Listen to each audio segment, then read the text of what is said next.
وأحسن منك لم تر قط عيني وأجمل منك لم تلد النساء خلقت مبرأ من كل عيب خلقت مبرأ من كل عيب كأنك قد خلقت كما تشاء. كتاب أنزلناه إليك مبارك ليدبروا آياته وليتذكر أولو الألباب. یہ کتاب برکت والی ہے جسے ہم نے آپ کی طرف نازل فرمایا ہے تاکہ دانش مند لوگ اس کی آیتوں میں غور و فکر کریں اور نصیحت حاصل کریں. اللہم صلی علی سیدنا محمد وعلی آل سیدنا محمد بحدد کل ذرۃ مئۃ الف الف مرۃ. سامعین و ناظرین کرام، السلام علیکم ورحمۃ اللہ وبرکاتہ. سامعین کرام، سورہ نور آیت نمبر 1، درس نمبر 1589. آج کا موضوع، کیا ہم نے آخرت کی بجائے دنیا کو اپنا مقصود حیات بنا لیا ہے؟ اس کے ساتھ آج کے سبق کا آغاز کرتے ہیں. سب سے پہلے گزشتہ سبق کا اعادہ ہوگا. اعوذ باللہ من الشیطان الرجیم. پناہ مانگتا ہوں میں اللہ کی شیطان مردود سے. بسم اللہ الرحمن الرحیم. شروع اللہ کے نام سے جو بڑا مہربان نہایت رحم والا. فتعالى اللہ الملك الحق لا الہ الا هو رب العرش الکریم. تو خدا جو سچا بادشاہ ہے اس کی شان اس سے اونچی ہے، اس کے سوا کوئی معبود نہیں، وہی عرش بزرگ کا مالک ہے. ومن يدع مع الله إلها آخر لا برهان له به فإنما حسابه عند ربه إنه لا يفلح الكافرون. اور جو شخص خدا کے ساتھ اور معبود کو پکارتا ہے جس کی اس کے پاس کچھ بھی سند نہیں، تو اس کا حساب خدا ہی کے ہاں ہوگا، کچھ شک نہیں کہ کافر رستگاری نہیں پائیں گے. وَقُلْ رَبِّ اغْفِرْ وَارْحَمْ وَأَنْتَ خَيْرُ الرَّاحِمِينَ. اور خدا سے دعا کرو کہ میرے پروردگار مجھے بخش دے اور مجھ پر رحم کر، اور تو سب سے بہتر رحم کرنے والا ہے. سامعین کرام، سورہ نور آیت نمبر 1. لفظی ترجمہ: سورۃ انزلناہا وفرضناہا. یہ ایک سورت ہے جس کو ہم نے نازل کیا ہے اور اسے ہم نے فرض کیا ہے. وَأَنزَلْنَا فِيهَا آیَاتٍ بَيِّنَاتٍ، اور اس میں صاف صاف ہدایات نازل کی ہیں. لَعَلَّكُمْ تَذَكَّرُونَ، تاکہ تم سبق حاصل کرو، نصیحت حاصل کرو. تذکرون، تذکر. سامعین اکرام، سورہ نور جو ہے یہ مدنی سورت ہے اور تقریباً 6 ہجری اس کا شان نزول ہے، یعنی غزوہ احزاب کے بعد اس کا نزول ہے. بہرحال اچھا، اس کا یہ یعنی جو پہلی آیت ہے تو ظاہر ہے کہ یہ اس میں یعنی جو انداز بیان ہے اس سے لگتا یوں ہے کہ اس کے مضامین کو اللہ تعالیٰ ایک خاص اہمیت دینا چاہتا ہے. اس کے مضامین کو، اس سورت کے مضامین کو ایک خاص اہمیت دینا چاہتا ہے، تو اس کی اپنی جگہ ایک اہمیت ہے، وہ انشاءاللہ ہم تذکرہ کرتے رہیں گے. لیکن ایک بات نوٹ کر لیں کہ اس یہ جو سورت ہے، یعنی یہ مضمون جو ہے یہ اس کو آپ اگر آپ اجتماعی طور پہ لیں سارے قرآن کو، تو وہ بھی آپ اس کو دیکھیں اس حساب سے کہ نہ صرف یہ صورت اللہ تعالیٰ نے نازل کی ہے، باقی تمام صورتیں، سارا قرآن اللہ تعالیٰ نے نازل کیا ہے، اور اس پر عمل جو ہے، اس پر عمل کرنا لازم ہے ہر مومن کے لیے، وَفَرَضْنَاهَا، اور اس قرآن میں صاف صاف ہدایات اللہ تعالیٰ نے کہا ہے کہ میں نے نازل کی ہیں، انزلنا فیہا آیات بینات، تاکہ تم نصیحت حاصل کرو۔ دیکھیں ایک بات نوٹ کر لیں، قرآن کی ہماری نظر میں کوئی اہمیت نہیں ہے، معاذ اللہ، اللہ کی پناہ۔ آپ دیکھ لیں عام طور پہ قرآن نہیں پیش کیا جاتا، عام طور پہ آپ دیکھ لیں مسجدوں میں جو خطابات ہوتے ہیں وہ قرآن نہیں بیان کیا جاتا، عام طور پہ آپ دیکھ لیں، آپ نے شرکت کی ہوگی، بعض لوگ تو خاص طور پہ فرقواریت کا بیان کرتے ہیں، اپنے مسالک کا بیان کرتے ہیں، اور پھر کوئی مسائل، دینی مسائل کا، یا میں اس بارے میں زیادہ نہیں بیان کر رہا، آپ کو پتہ ہے کہ قرآن نہیں بیان ہو رہا امت میں، قرآن کی اہمیت نہیں ہے، آپ کے نصاب میں نہیں ہے، قرآن کی کوئی اہمیت نہیں، قرآن آپ کے نصاب میں شامل نہیں ہے۔ پھر آپ کے مدرسوں میں قرآن کے یعنی گرامر، صرف، نحو وغیرہ جو بھی ہے، زیادہ وقت اس پہ لیا جاتا ہے، اور قرآن جس طریقے سے بیان کیا جاتا ہے کبھی آپ سنیں، میں اس کے بارے میں بھی زیادہ بات نہیں کر رہا، لیکن قرآن یہ نور ہے، یہ ہدایت ہے۔ اچھا، عام طور پہ آپ فیس بک کے لوگوں کو دیکھیں، یا جتنے بھی بین الاقوامی خطابات ہوتے ہیں یا لوگ ہیں دین کو بیان کرنے والے، وہ قرآن نہیں بیان کرتے۔ مجھے تو بڑا افسوس ہوتا ہے، صبح ہی میں ایک بیان سن رہا تھا بین الاقوامی،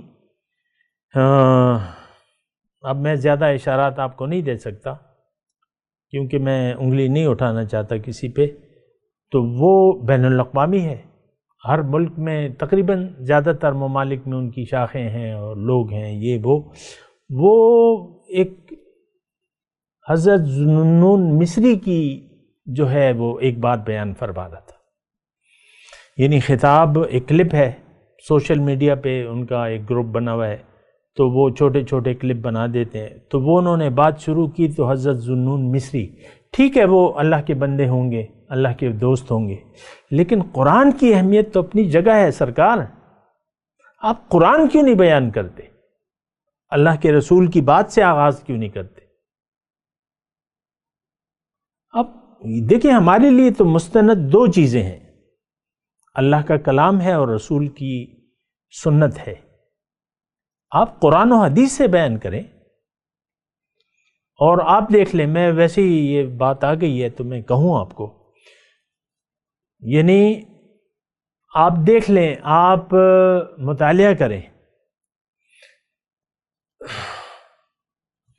کہ جو بین الاقوامی طور پہ لاکھوں جن کے فالوورز ہیں، میں نام نہیں لیتا، وہ ہر ایک اپنے اپنے اس کا دیکھے، ظاہر ہے آپ کسی نہ کسی سے متاثر ہوں گے، سنتے ہوں گے، قرآن نہیں ہے ان کی بات میں، سنت ہے، یہ سنتیں، اور یہ قرآن کا بیان نہیں ہے، قرآن کی بیس نہیں ہے، جس طرح اللہ تعالیٰ نے قرآن کی بیس بیان کی ہے، اور امت جو ہے، امت قرآن کی بیس سے خالی ہے۔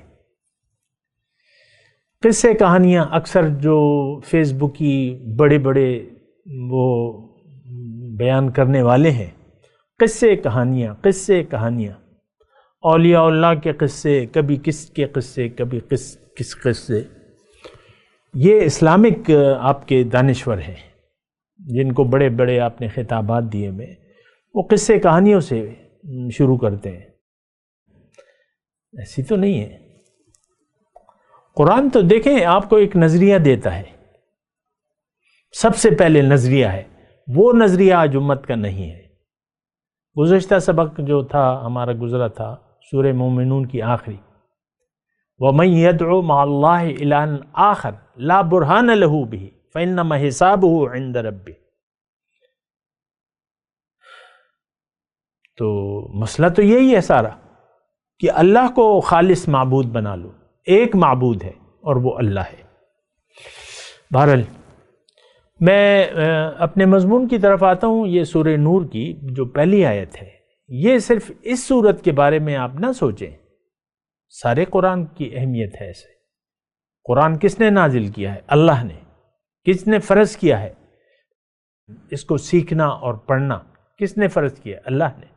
اور اس پر عمل کرنا کس نے فرض کیا؟ اللہ نے۔ اس میں واضح آیات، صاف صاف ہدایات اللہ نے نازل کی ہیں نصیحت حاصل کرنے کی۔ یہ کوئی بات بھی، اکثر آپ دیکھیں یہ بس ہم نے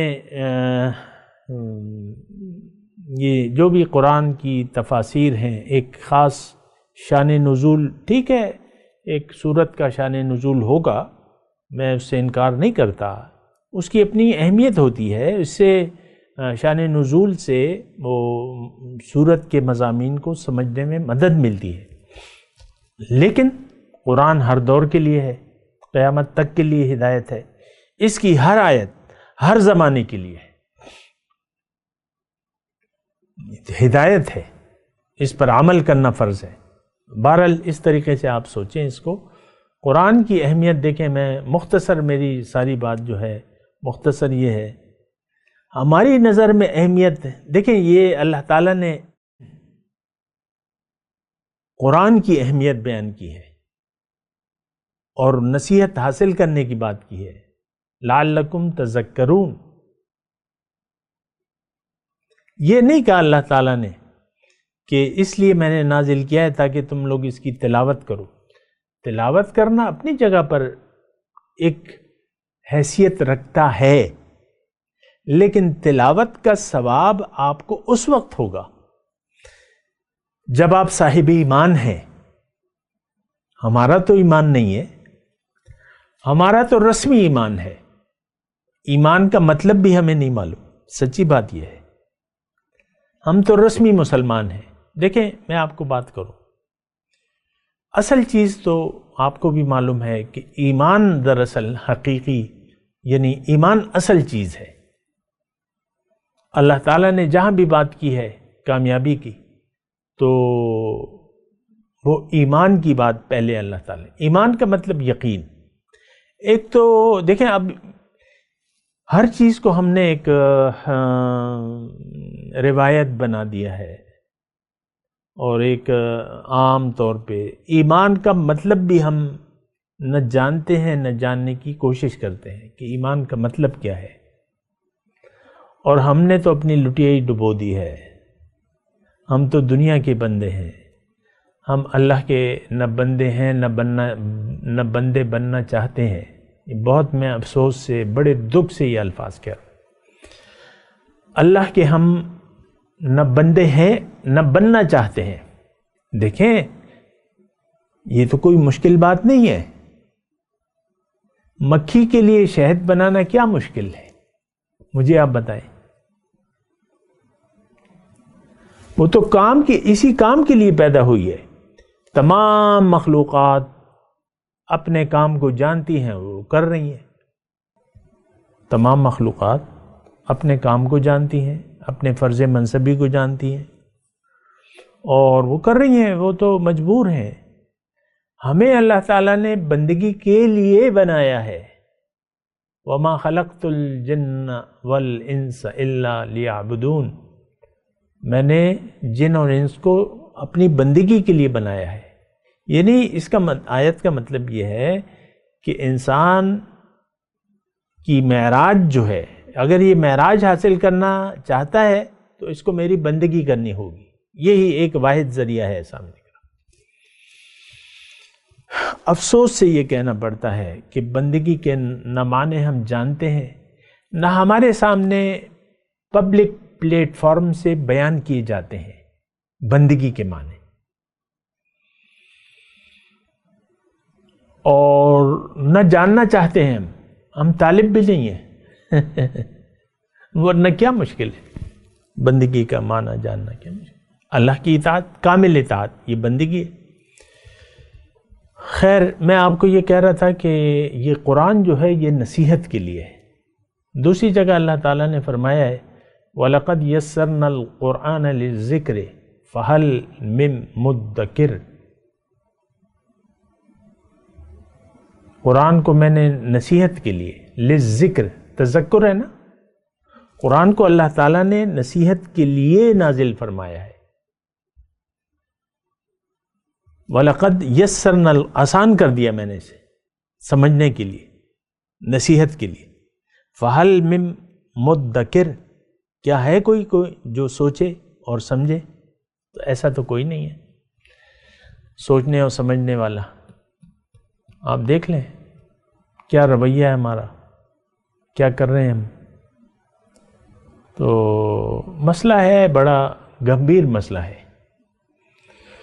ہم اللہ کے بندے نہ ہیں، نہ بننا چاہتے ہیں، اور نہ ہمیں کوئی دلچسپی ہے۔ یہ آیت تو آپ نے کافی مرتبہ سنی ہوگی، ما خلقت الجن والانس الا لیعبدون، کہ میں نے جن و انس کو اپنی بندگی کے لیے پیدا کیا ہے۔ آپ نے کبھی اس آیت پر غور و فکر نہیں کیا ہوگا۔ ہمارے ذہن میں یہ بندگی مقصود حیات ہے، مقصد حیات ہے، بالذات مقصد ہے، جبکہ یہ بات تو درست نہیں ہے۔ بندگی تو ذریعہ ہے، یہ ایک ذریعہ ہے، آپ نے یہ کرنا ہے لازمی، اس کے ذریعے آپ نے اپنے مقصود تک پہنچنا ہے۔ مقصود کیا ہے؟ اللہ۔ مقصود کون؟ اللہ۔ محبوب کون؟ اللہ۔ مطلوب کون؟ اللہ۔ بندگی تو ذریعہ ہے تو ویسے ہی میں آپ کو ایک مثال دے رہا ہوں کہ ہم عام طور پہ یہ بیان کرتے ہیں، یعنی مسجد کے ممبر سے بھی یہ بات ہوتی ہے کہ بھئی بندگی مقصود ہے، جبکہ مقصود نہیں ہے، یہ ضرورت ہے، یہ ذریعہ ہے، یہ آلہ ہے، اس کے ذریعے آپ نے اپنے مقصود کو حاصل کرنا ہے۔ بندگی، زندگی آمد برائے بندگی۔ آپ بندگی کریں گے تو اپنے مقصود تک پہنچیں گے، اور بندگی نہیں کریں گے تو آپ کو شرمندگی اٹھانی پڑے گی۔ زندگی بے بندگی شرمندگی۔ اللہ، تو دیکھیں سوچ و سمجھ سے کام لیں۔ بہرحال میں اپنے مضمون کی طرف آتا ہوں۔ سورہ نور جو ہے مدنی صورت ہے، اور مدنی صورت میں شان نزول کے حساب سے مختلف واقعات آئے ہیں، پھر احکامات آئے ہیں اس کے بارے میں۔ یہ ایسا مکے کی زندگی میں نہیں تھا، کیونکہ وہاں جماعت نہیں تھی، اور جب تک جماعت نہ ہو تو احکامات نہیں تھے۔ آپ دیکھ لیں نماز بھی 12ویں نبوی میں جا کے، نماز جیسا اہم فریضہ 12 نبوی میں جا کے وہ فرض ہوا ہے، 12 نبوی میں۔ پھر سود کی حرمت مدینے میں، شراب کی حرمت مدینے میں، جہاد قتال کا حکم مدینے میں، اور باقی تمام احکامات آئے ہیں مدینے میں۔ یہ ایک بات میں آپ کو نوٹ کرا رہا ہوں۔ تو یہ مدنی صورت ہے، مختلف حالات و واقعات آئے، ساتھ ساتھ احکامات نازل ہوتے رہے۔ یہ احکامات مکے کی زندگی میں نہیں تھے۔ حضور صلی اللہ علیہ وسلم نے 13 سال یعنی اپنی نبوت کا زیادہ عرصہ مکے میں گزارا ہے۔ 10 سال انہوں نے گزارے ہیں مدینے میں، 13 سال گزارے ہیں انہوں نے مکے میں۔ احکامات نہیں تھے، مدنی صورت ہے، احکامات ہیں مختلف۔ اب ظاہر ہے کہ یہاں زنا، یہ گھریلو معاملات، زیادہ تر اس میں ایسے معاملات آئیں گے جو گھریلو معاملات یا ایسے جرائم جو کہ ان کے احکامات ہیں. اب زنا جو ہے یہ ایک جرم ہے اسلامی معاشرے میں. زنا جو ہے، اسی طرح بہت سے جرائم کے متعلق بات کی جائے گی اس میں. تو اس میں پہلی جو آیات آ رہی ہیں تو وہ زنا کے بارے میں ہے. زنا کی سزا کا بیان ہو رہا ہے. زیادہ میں تفصیلات نہیں بیان کروں گا کیونکہ میرے درس کا جو طریقہ کار ہے وہ احکامات کی تفصیل بیان کرنا میرا مقصود نہیں ہوتا. یہ بات نوٹ کر لیں. اور یعنی میں اس بارے میں زیادہ یعنی وہ فقہی مسائل جس سے پیدا ہوتے ہیں یا جو بھی اس کی تفصیلات ہیں وہ میں نہیں بیان کرتا کیونکہ میرا بیٹھنا جو ہے وہ خیر خواہی کا ہے. اب یہاں اس سے جو ہے اور بھی مسائل اس میں ہیں جس کا تذکرہ ہمارے حدیث میں ہے اور اس کی تفصیلات ہیں حدیث میں، لیکن آپ کو معلوم ہونا چاہیے کہ ایسے احکامات کی تفاصیل میں نہیں بیان کیا کرتا. میں تو دیکھیں میرا مقصد تو خیر خواہی ہے. اب میرا مقصد میں آپ کو بتا دوں، آج پہلے بھی میرا آپ نے سنا ہوگا، درس سنا ہوگا، میرا رویہ جو ہے بنیادی، یعنی میں مکی دور کی بات کرتا ہوں. مکی دور میں کیا تھا؟ آج اور مکے کا دور جاہلیت یہ ایک ہی، تو وہاں پہ تو احکامات نہیں تھے. مکی دور میں احکامات کا بیان نہیں تھا. وہاں تو اصول کی بات تھی کہ بھئی توحید کو مانو، توحید کے دلائل تھے. گزشتہ سورت جو تھی وہ بھی آپ کو معلوم ہے مکی سورت تھی، تو اس میں بھی سورہ مومنون، اس میں بھی ایسی بات تھی. وَمَن يَدْعُ مَعَ اللَّهِ إِلَٰهًا لَا بُرْهَانَ لَهُ فَإِنَّمَا حِسَابُهُ. ہمارا مسئلہ دیکھیں، میں آپ کو نوٹ کراؤں، ہمارا مسئلہ توحید کا ہے. اصل آج اس امت کا مسئلہ نمبر 1 جو ہے وہ مسئلہ توحید ہے. مسئلہ اسلام کا ہے، مسئلہ آخرت کا ہے، مسئلہ رسالت کا ہے. آج کا مسلمان نہ توحید کو مانتا ہے جیسے کہ ماننا چاہیے، نہ رسالت کو مانتا ہے، یعنی اس کا قائل نہیں ہے جیسے کہ ہونا چاہیے، نہ آخرت کے بارے میں اس کا یقین ہے. اور میں آپ کو کہہ رہا ہوں یہ دور جاہلیت ہے. آج کا جو دور ہے وہ دور جاہلیت ہے. ہم ایسے ایک بے خبر معاشرے میں پیدا ہوئے ہیں اور پھر اس معاشرے میں پلے بڑے ہیں، اور ہمارے والدین نے ہمارا رخ کر دیا ہے. ظاہر ہے ہمارے والدین کے والدین نے ہمارے والدین کا رخ دنیا کی طرف کر دیا. یہ ایک بھیڑ چال لگی ہوئی ہے سر، اس کو آپ محسوس کریں نا، بھیڑ چال. تو بس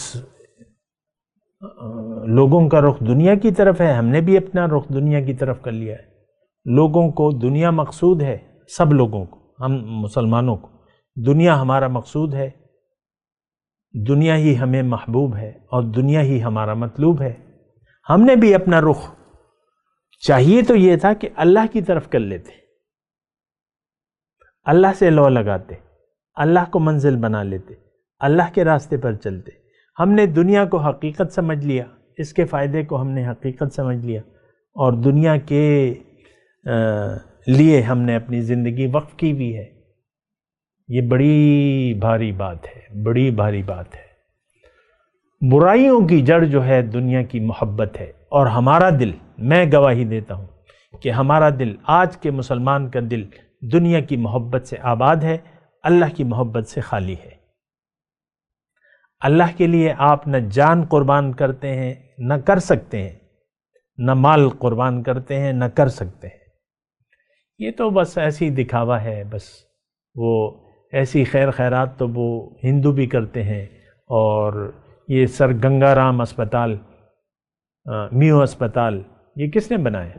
ہندوؤں نے.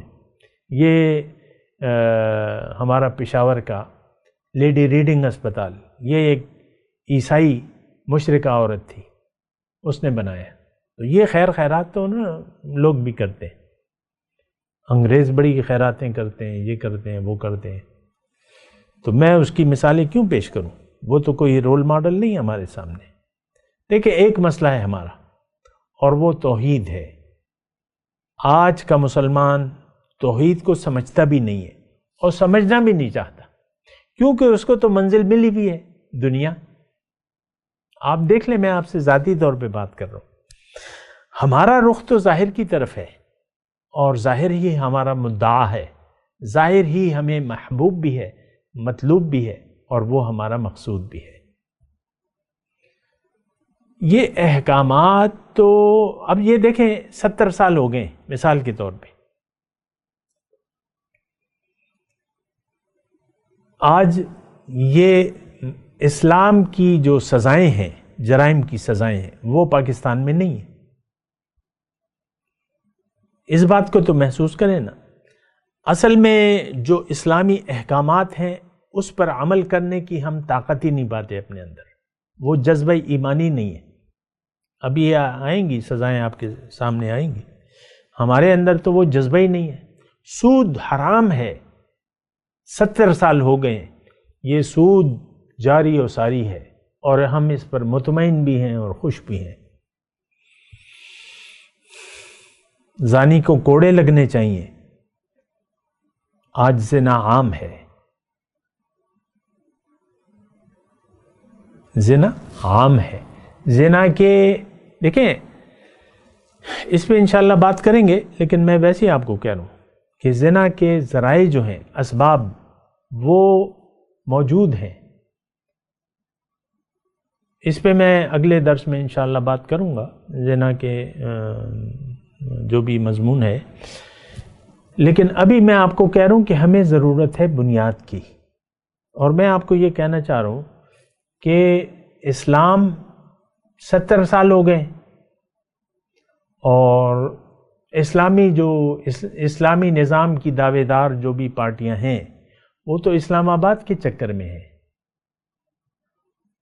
ان کی منہ سے تو میں نے کبھی اللہ کی توحید کا نام نہیں سنا ہے۔ ظاہر ہے کہ میں تو یعنی میڈیا میں ایسا نہیں ہے، وہ تو اسلام آباد کے لیے آزادی مارچ اور یہ مارچ اور وہ مارچ، اس کو نکالو، اس کو نکالو، بس ہمیں جگہ دو۔ سارا یہ سسٹم میں ہم اس گندگی میں پڑے ہوئے ہیں۔ یعنی جو سیاست میں حصہ لینے والی پارٹیاں ہیں، میرا سیاست سے کوئی لینا دینا نہیں ہے، یہ بھی میں آپ کو واضح کر دوں۔ سیاست سے یا مذہبی تفرقہ بازی سے اس سے ہمارا کوئی تعلق نہیں ہے، یہ بات نوٹ کر لیں۔ ایک اللہ معبود، رسول اور آخرت کی تیاری، بس۔ تو بہرحال یہ ساری باتیں ہیں، اور میں اس وقت تلاوت کرتا ہوں، میرے ساتھ دہرائیے۔ اعوذ باللہ من الشیطان الرجیم، بسم اللہ الرحمن الرحیم۔ سورۃ انزلناہا وفرضناہا وانزلنا فیہا آیات بینات لعلکم تذکرون۔ ترجمہ سنا دیں۔ سورۃ انزلناہا وفرضناہا وانزلنا فیہا آیات بینات لعلکم تذکرون۔ یہ ایک صورت ہے جس کو ہم نے نازل کیا ہے، اور ہم نے اس کو فرض کیا ہے، اور اس میں صاف صاف ہدایات نازل کی ہیں، اس لیے کہ تم نصیحت حاصل کر لو۔ اب ان آیات کی تلاوت اور ترجمہ۔ اعوذ باللہ من الشیطان الرجیم۔ پناہ مانگتا ہوں میں اللہ کی شیطان مردود سے۔ بسم اللہ الرحمن الرحیم۔ شروع اللہ کے نام سے جو بڑا مہربان نہایت رحم والا. سورة أنزلناها وفرضناها وأنزلنا فيها آيات بينات لعلكم تذكرون. یہ ایک سورت ہے جس کو ہم نے نازل کیا اور اس کے احکام کو فرض کر دیا، اور اس میں واضح المطالب آیتیں نازل کیں تاکہ تم یاد رکھو. اس کے ساتھ ہی آج کے درس کا وقت اختتام کو پہنچا. اگلے درس میں انشاءاللہ ملاقات ہوگی.